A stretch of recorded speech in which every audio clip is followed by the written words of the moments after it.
13 Noticias. Hacemos la diferencia. Buenas noches y gracias por estar con nosotros. Vamos a iniciar esta emisión presentándole detalles de un atentado armado que ocurrió en la capital guatemalteca y que cobró la vida de una persona. Todo parece indicar que se trata de una represalia por la negativa al pago de extorsión.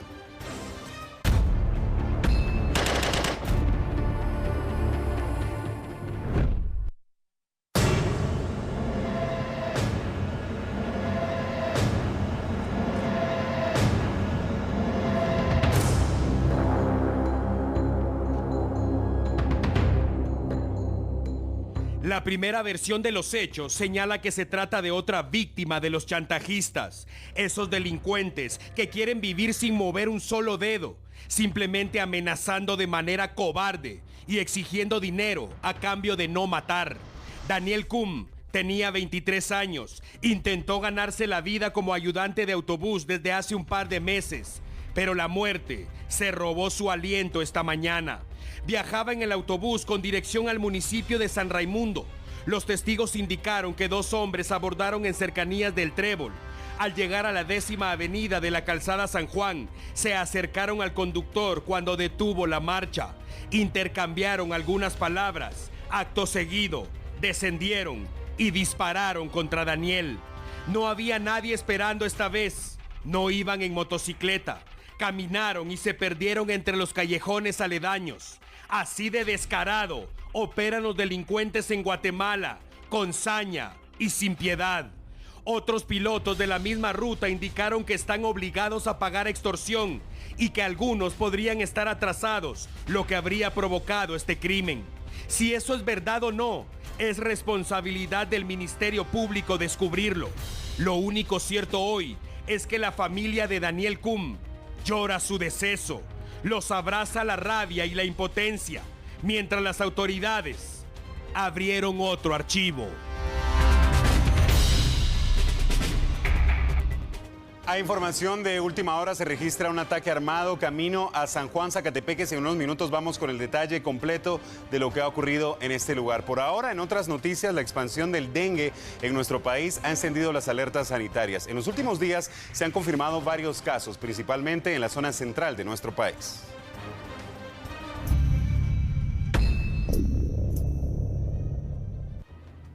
El Hospital Roosevelt atiende diariamente a 10 niños por este padecimiento, una situación que mantiene en alerta a los médicos. Se trata de menores de edad que provienen de departamentos cercanos a la capital, aunque existen varios casos de dengue que se han originado en la propia ciudad, por ejemplo, en la zona 7. Nosotros recibimos pacientes de Ixcán, Jutiapa, Guastatoya, la Costa Sur, Villanueva, y ahorita tenemos un brotecito aquí en la verbena.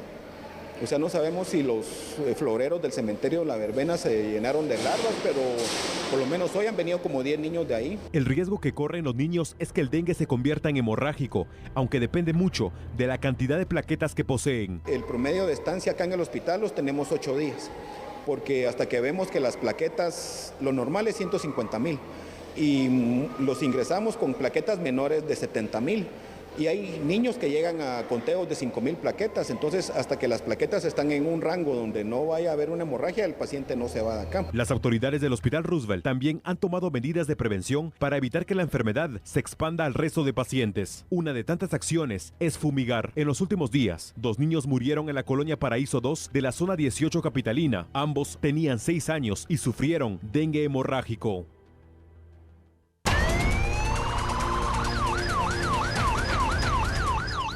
Actualizamos la información. Ataque armado camino a San Juan, Zacatepeques. Es nuestro compañero Samuel Orozco quien tiene los detalles. Samuel, adelante, lo escuchamos.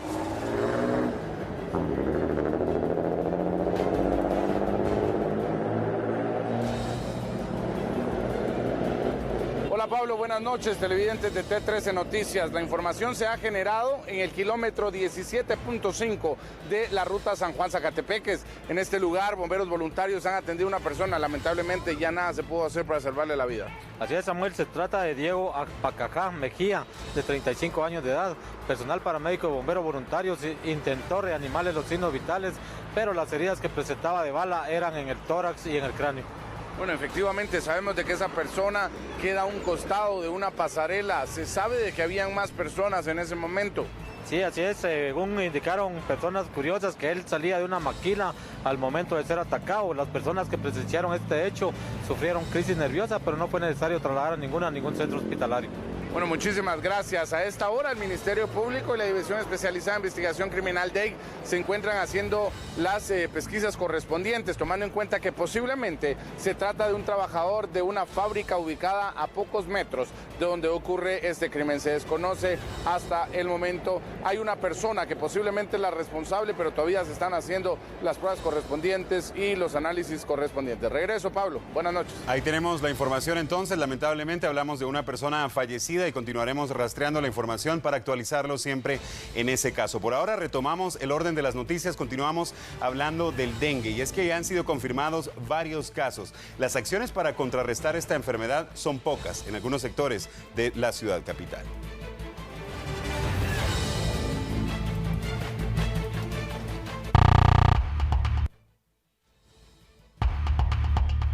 En el cementerio La Verbena, ubicado en la zona 7 capitalina, a pesar del riesgo que existe en la transmisión de dengue por la proliferación de zancudos, no se realizan trabajos de fumigación. Se cuestionó al administrador del Camposanto, quien indicó que lo que se está realizando para prevenir es la limpieza general del cementerio cada 3 días y recorte de maleza. Agregó que se tiene conciencia del peligro de infecciones y enfermedades derivadas de este insecto. Por ello, se trata de mantener la limpieza del lugar y se ha pedido a los visitantes colocar arena en los floreros para así evitar la acumulación de agua. Desde hace semanas no se fumiga el Camposanto, lo cual es responsabilidad del Ministerio de Salud Pública. Los trabajadores esperan que en los próximos días fumiguen el lugar para evitar que los zancudos se reproduzcan.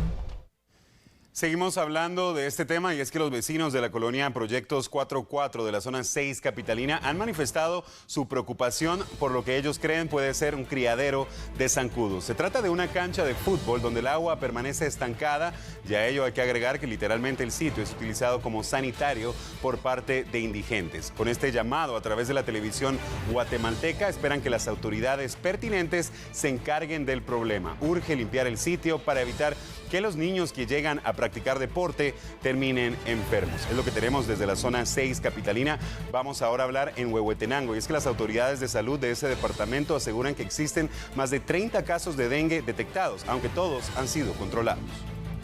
46 casos de dengue se han reportado en el municipio de Jacaltenango, Huehuetenango. Según las autoridades, se han podido controlar gracias a la pronta intervención de los servicios de salud. Los principales síntomas de los pacientes fueron fiebre alta y dolor corporal. De momento, las autoridades realizan jornadas de fumigación a través de personal de vectores. Únicamente hacer la mención de que se hacía referencia de que había un caso relacionado con mortalidad por esta situación, cosa que tenemos que desmentir, dado de que el caso fue por muerte indirecta, no está relacionado con el dengue, sino con otra patología que el menor ya adolecía con anterioridad. De hecho, las acciones primordiales son las de chatarrización, ¿verdad? Las acciones de abatización que están ahí en el distrito y lo principal, ¿verdad? Que es las fumigaciones a nivel de los hogares. Estamos en alerta naranja, por el momento no hay necesidad de parar las clases en ningún momento, de eso discutíamos con el director departamental de educación, ya tuvimos la mesa técnica de análisis y se determinó que por el momento no es factible detener las clases. El galeno argumentó que los ciudadanos hagan las denuncias correspondientes si se les llegara a cobrar por la fumigación. Además, hizo un llamado para que la población deseche llantas, chatarra y otros focos de incubación de mosquitos. De momento no se reporta ningún caso de dengue hemorrágico. En Huehuetenango reporta Daniel Méndez. Vamos a conocer ahora las condiciones del clima y sobre todo el pronóstico para las próximas horas en el territorio guatemalteco. Eric de Paz, el experto en la materia, tiene ya el reporte. Eric, buena noche. Adelante, lo escuchamos. Gracias, Pablo Paniagua. Muy buenas noches, amigos de T13 Noticias. Tal y como se había previsto, lo que vemos en las imágenes, para esta noche continúa la influencia de nubes convectivas, o sea, de desarrollo vertical, tormentas eléctricas, lluvias fuertes. Hay un núcleo muy importante sobre la costa del Pacífico de El Salvador, generando fuertes tormentas eléctricas en esta zona, por ende afecta también la costa del Pacífico de Guatemala. y en el transcurso de la noche y madrugada continuará su desplazamiento hacia el oeste, hacia las costas de México. De manera que la costa sur de Guatemala se verá expuesta a importantes cantidades de lluvia en esta noche y parte de la madrugada. Lo que vemos en la imagen es una confirmación de lo que se había previsto para el inicio de esta semana prácticamente, que seguimos bajo la influencia de aire húmedo, aire cálido y núcleos fuertes de desarrollo de tormentas eléctricas, como se aprecia precisamente en esta imagen. Y notamos que están fragmentados, algunos afectando la zona de Puerto Barrios, la zona nororiental, y otros tantos la costa del Pacífico hacia el suroeste de la frontera con México.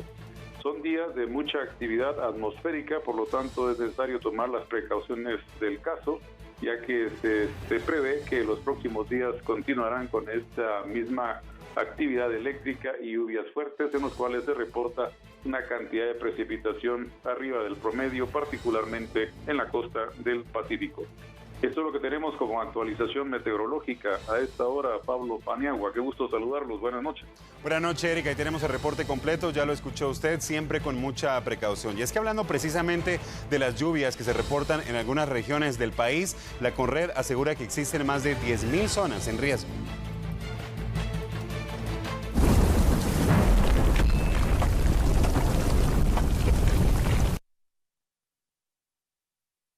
Los puntos con amenaza por deslizamientos, derrumbes o también por inundaciones es el departamento de Huehuetenango el que presenta mayor cantidad de estos puntos. Estamos hablando de 1.185 solo en este lugar.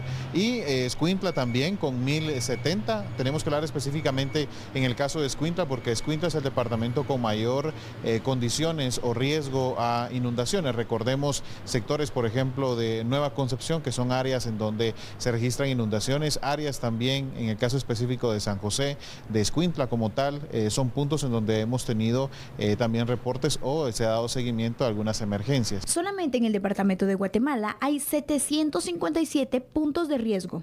En estas zonas no se recomienda habitar. Por tanto, hay un trabajo interinstitucional que no solo incluye a las municipalidades, sino a las coordinadoras departamentales, municipales y locales. Huehuetenango, San Marcos, Guatemala y Quiché son los departamentos que tienen mayor amenaza en cuanto a deslizamientos. Escuintla, Izabal, Petén, Santa Rosa y Suchitepeques están más propensos a inundaciones. Imágenes impactantes, y es que las lluvias también han ocasionado daños en varios centros educativos públicos. El Ministerio de Educación anunció que se agilizan los trabajos de remozamiento. Estamos a menos de un mes de celebrar la segunda contienda electoral en el país y las autoridades del Ministerio de Educación dicen que en una semana tendrán listas las escuelas que sufrieron daños en las elecciones del pasado 16 de junio. Serán remozadas para su uso nuevamente el 11 de agosto próximo. Según los datos de la cartera de Educación, alrededor de 220 escuelas sufrieron daños por lluvias y de estas 15 son usadas como centros de votación. La mayoría de estas escuelas están en sectores como Sololá, Totonicapán y Huehuetenango, que son las regiones más azotadas por el fenómeno climático. Cambiamos de tema. El Ministerio Público investiga el asesinato de una persona al occidente del país, cuyo cuerpo fue hallado con señales de violencia. Un grupo de personas que caminaba en la ruta que conduce a San Luis, Pueblo Nuevo, Pastores, Zacatepeques, se dio cuenta que una persona se encontraba fallecida en un terreno baldío. Dieron aviso a los bomberos municipales departamentales, quienes llegaron al lugar y constataron que se trataba de Álvaro Hugo Salazar Marroquín, de 65 años, quien presentaba signos de estrangulamiento. Pobladores indicaron que no residía por el sector, lo que hace suponer que los delincuentes aprovecharon lo solitario y oscuro para abandonar el cadáver en horas de la madrugada. Fiscales del Ministerio Público buscaron indicios en la escena para determinar el móvil del crimen y tratar de ubicar a los responsables. Mucha atención porque hablamos de nuevo de la alarma que ha provocado la supuesta migración de delincuentes salvadoreños que huyen debido a las políticas que implementa el gobierno del vecino país. Mucha atención con lo que le vamos a mostrar ahora en pantalla. Le vamos a dar lectura literal a este volante que prácticamente ha circulado por todo el país. Dice, para los mareros nacionales y migrantes, se les advierte que a todo marero que sorprendamos en las calles de nuestro municipio, Tacisco, lo vamos a matar. No queremos a esa escoria en nuestro municipio, están advertidos. Váyanse, marero visto, marero muerto. Atentamente, pueblo de Tacisco, Santa Rosa, Guatemala. Dice, gracias al patrocinio de la Cuna del Queso y barrio de La Galera. Ahí tenemos justamente la información, este volante que ha estado circulando, sobre todo en el área de Tacisco. La verdad, la situación complicada con ese tema al cual le damos seguimiento. Mucha atención porque también hay espacio para las buenas noticias y hablamos de una actividad nocturna en uno de los volcanes más importantes de nuestro país. Comunitarios y guías de turismo de San Vicente Pacaya, Escuintla, promueven la visita nocturna a las faldas del volcán con la intención de ofrecer la vista de los flujos de lava del Coloso. Desde junio de 2018, el volcán de Pacaya mantiene una actividad denominada estratovolcán compuesto y erupciones de tipo estromboliana, la cual permite apreciar la furia y al mismo tiempo la belleza del volcán en todo su esplendor. La invitación es a todo tipo de público, desde niños de 5 años en adelante hasta personas de la tercera edad. El recorrido tiene un plazo no mayor de 2 horas aproximadamente y no se necesita experiencia previa en ascensos para conocer los ríos de lava.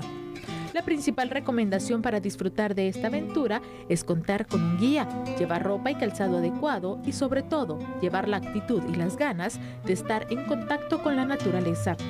Los precios para la contratación de los guías autorizados por el INGUAT para realizar el recorrido nocturno en las faldas del volcán Pacaya van desde los 125 quetzales por persona. La visita incluye un paseo por los senderos y los ríos de lava.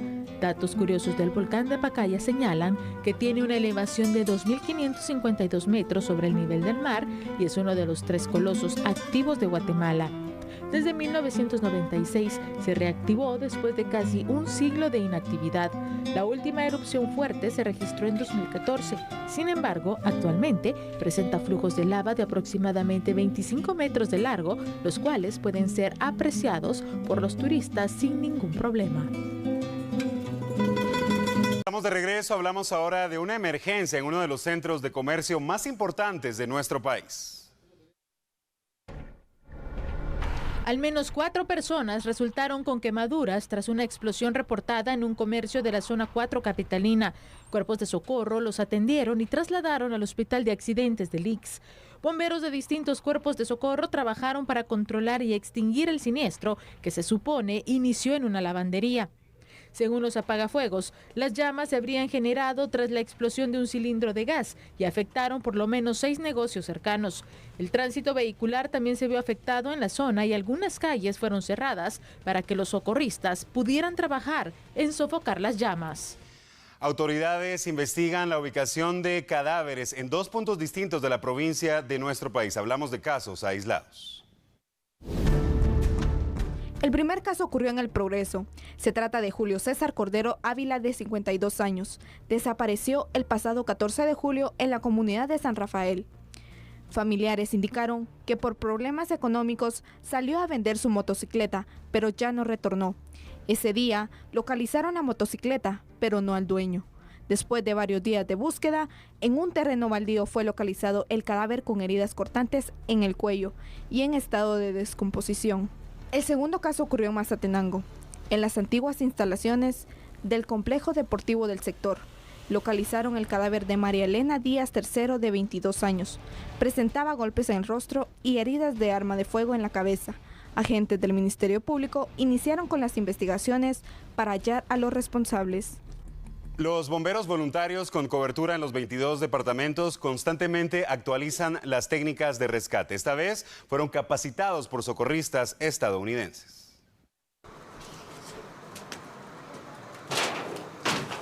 La capacitación fue otorgada por la compañía Tácticas de Rescate y Entrenamiento del Departamento de Bomberos de Chicago y de Nuevo México, Estados Unidos. Los elementos del casco negro recibieron una práctica sobre combate de incendios, búsqueda y rescate de víctimas en siniestros. El mayor de bomberos voluntarios, Giovanni Cordón, destacó que este tipo de capacitaciones tienen como objetivo fortalecer el trabajo que realiza la institución en beneficio de la población guatemalteca. Como parte de los ejercicios, los socorristas recibieron en los últimos 2 días un taller sobre control rápido de hemorragias, técnica innovadora innovadora, utilizada por grupos policiales y del Ejército de Estados Unidos. Las prácticas se realizan con el apoyo de la organización Corazones en Movimiento y forman parte de un proyecto piloto, el cual se espera replicar con el total de elementos de bomberos voluntarios a nivel nacional. Para otro tema, y es que Walter Audulio Viana Méndez, de 25 años, murió esta mañana en Boca del Monte, en jurisdicción de Villa Canales. La versión inicial de los hechos señala que viajaba en motocicleta y perdió el control del volante, derrapó y terminó impactando contra un camión. El impacto fue tan fuerte que, pese a la pronta intervención de los bomberos, el sujeto falleció. En casos como este, pese a la versión preliminar, toda vez haya una persona fallecida, la Policía Nacional Civil de oficio debe arrestar al otro conductor involucrado mientras se esclarece el caso.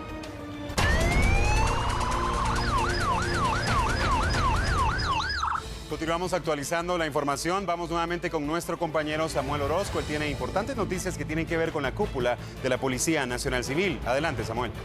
Hola, buenas noches. Hacemos otro enlace informativo y es que ahora estamos hablando que hace pocos minutos se ha confirmado que el director actual de la Policía Nacional Civil, Carlos Tobón Escobar, ha sido ya nombrado como el nuevo vicepresidente de la Comisión de Jefes y Directores de Cuerpos Policiales de México, Guatemala, Centroamérica, el Caribe y Colombia. Para ello he buscado al vocero de la PNC para que usted sí nos pueda ampliar detalles de realmente qué significado tiene esto. Gracias, Samuel. Muy buenas noches a los televidentes. Específicamente 2 días de trabajo de nuestro director general y como parte de las acciones de integración regional en materia de seguridad, Guatemala ha tenido importantes avances y es un día histórico en donde a través de un proceso de votación por los resultados obtenidos en cada una de las administraciones fue seleccionado como vicepresidente de esta comisión nuestro director general, poniendo en alto a la institución policial y sobre todo a nuestro país ante una comisión de 8 países. Bueno, pero realmente eso tiene un beneficio para Guatemala o para quién? Definitivamente el principal beneficiado es el ciudadano guatemalteco, que tendrá una policía más técnica y eficiente, capacitada en los diferentes países que conforman esta comisión. También agentes de estos países vendrán a nuestro país a capacitarse en materia de investigación criminal, inteligencia policial, también en delitos como trata de personas, narcotráfico, sobre todo el tráfico ilegal de personas que está afectando mucho a nuestras regiones en estos momentos. Bueno, muchísimas gracias, Pablo. Para llegar a esto y como nuevo vicepresidente, Carlos Tobón Escobar, el director, tuvo que superar una serie de pruebas también de conocimientos y proyectos. Definitivamente entonces ahora ya está confirmado con este tema en los cuerpos de policía de México, Guatemala, Centroamérica, Caribe y Colombia. Regreso al estudio principal. Gracias, Samuel Orozco, por esta información. Ahí lo tiene usted, la actualización tiene que ver con cambios en la cúpula de la Policía Nacional Civil. Enhorabuena por el nuevo vicepresidente de esa institución.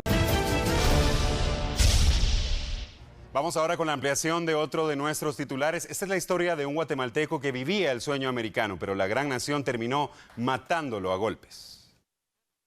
Un guatemalteco que vivió durante 15 años en Estados Unidos falleció, según las autoridades de Nueva Jersey, al verse involucrado en un hecho de violencia. El gobierno de Estados Unidos repatrió el cuerpo de Arnoldo Álvarez Marroquín, de 35 años, tras fallecer a causa de una golpiza que recibió afuera de un centro nocturno. Era originario de la comunidad del Nuevo Amatillo, municipio de Sanarate, El Progreso. Estaba feliz porque se supone vendría en agosto a visitar a su familia, pero el viaje se adelantó y no de la manera que esperaban. Ya no vino vivo, dijo María Isabel Álvarez Marroquín, hermana del fallecido. Esta noche es velado en el lugar donde antes era su vivienda, la cual ayudó a construir con su trabajo en el país del norte y era el sostén de sus padres.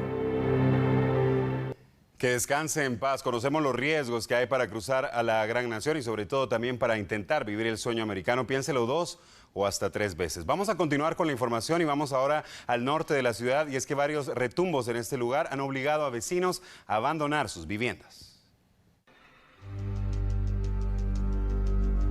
El incidente ocurrió durante la madrugada de este miércoles en la colonia Limón, zona 18 capitalina. Vecinos aseguraron que se escucharon retumbos y que en ese momento se fue la energía eléctrica y el agua potable. A las primeras horas del día, se movilizaron al lugar bomberos y elementos de la Coordinadora Nacional para la Reducción de Desastres, con la finalidad de evaluar el terreno y determinar la magnitud de los daños.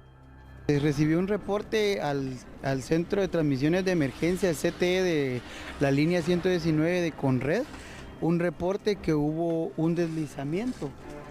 La Conred determinó que el deslizamiento de tierra se originó a raíz de la saturación de agua en los suelos.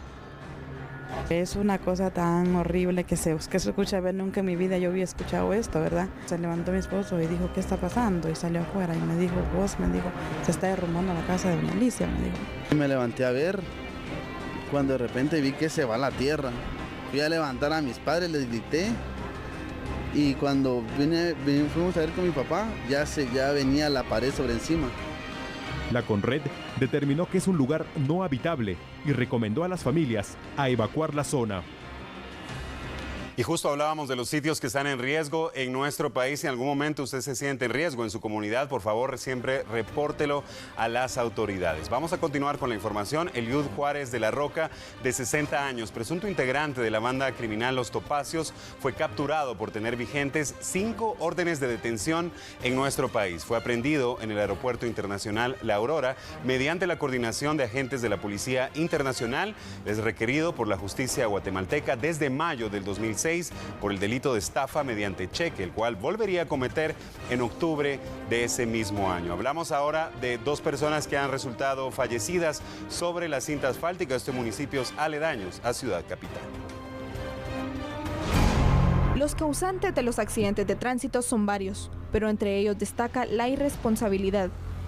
El primer caso ocurrió en el Boulevard La Esperanza y 36 calle de la zona 6 de Misco. El conductor de una motocicleta quedó fallecido luego de ser atropellado por el conductor de un vehículo, el cual se dio a la fuga. El segundo accidente ocurrió en la 16 Avenida y Quinta Calle de la zona 4 del municipio de Villanueva. Una mujer que trabajaba como ayudante de un autobús de las rutas cortas fue atropellada. Se trata de Norma Lisset Guerra. Un giro inesperado hizo que cayera del bus y los neumáticos traseros pasaron sobre su pierna izquierda. Bomberos voluntarios asistieron a la emergencia y trasladaron a la mujer a un centro asistencial para amputarle la pierna afectada.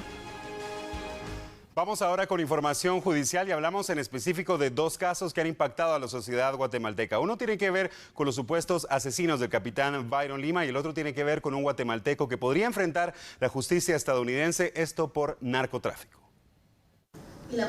Marvin Montiel Marín, alias El Taquero, y otras 15 personas enfrentarán juicio por el asesinato de Byron Lima Oliva en el interior de la cárcel de Pavón en Fraijanes. La jueza Claudette Domínguez resolvió que tanto El Taquero y otros 9 implicados en el caso deberán someterse a un debate oral y público por los delitos de asociación ilícita y asesinato. Por su parte, la esposa de Montiel Marín, Sara Cruz, y otros 2 acusados enfrentarán juicio por encubrimiento propio. Este se llevará a cabo en el Tribunal A de Mayor Riesgo, a cargo de la jueza Yasmín Barrios. El caso es conocido como La Sexta. En julio de 2016, Byron Lima Oliva y otras 13 personas murieron en un ataque armado dentro de dicha prisión. Alias El Taquero habría ordenado el atentado por disputa de control del centro carcelario.